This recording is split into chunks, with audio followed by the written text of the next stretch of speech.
G'day, Dr. Ross here. Going to unleash a DrRoss rant right now.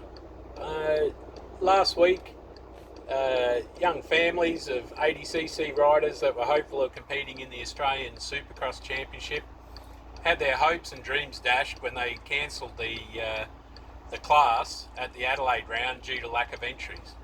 Now, I don't claim to be a genius, but if you're trying to foster, grow and rebuild a series and reclaim the golden era of Australian Supercross, which probably finished in around about 2006, and it launched the careers of Craig Anderson and Chad Reed, Michael Byrne, Andrew McFarlane, and many more.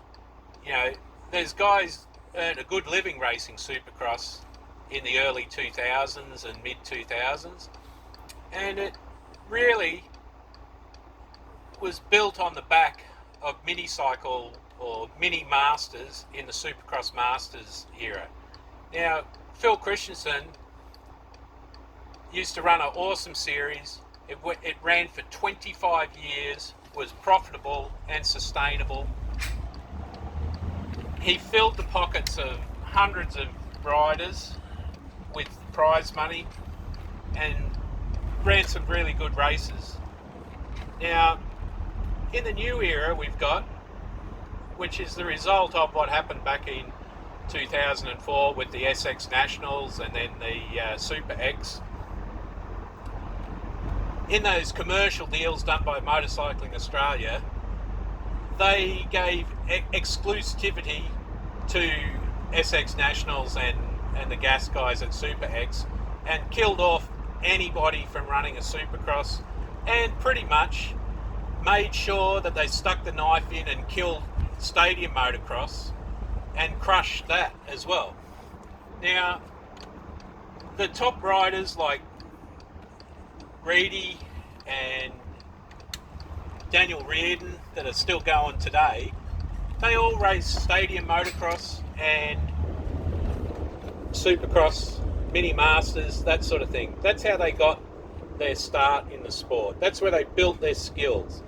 Now, fast forward to now, we have a bunch of guys, awesome motocross riders. We've got an awesome motocross series run by Kevin Williams. Not such a good environment financially for people because there's no prize money anymore. Was no prize money in Supercross to speak of for anybody for the last 15 years.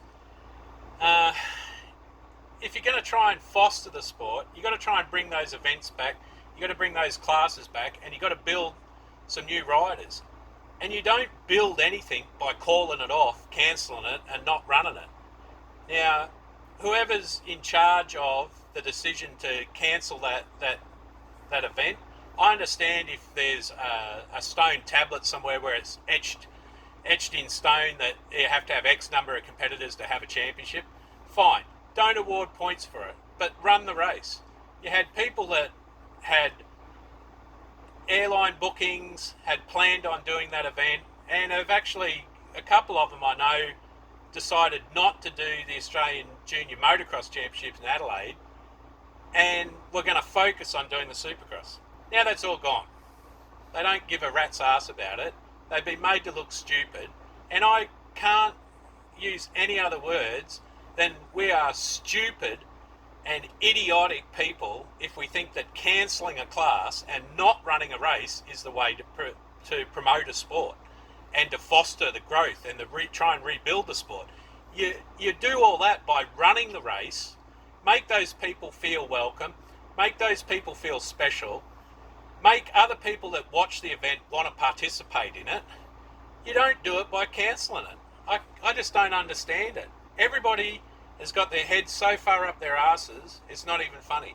If you want to make the sport good, you have to make it something that people want to do and that they want to participate in, that they feel welcomed in. And all of those people that were entered for those junior Supercross events, they probably all feel like they've been ripped off now. And I think the future of the sport's getting ripped off. Anyway, that's my Dr. Ross rant for the night. Probably won't be on the most popular list with some of the promoters or people running the show. But get your heads out of your ass. If you want to promote something, if you want to build something, if you want to try and rebuild something back to what we had 15 years ago, well, you're going about it the wrong way. You have to build it from the ground up. You know, there's some 12 or 13-year-old kid that could be the next Chad Reed. And you know what he's going to be doing? Not bloody Supercross, because he's never going to have a chance to do it. Anyway, I'm out.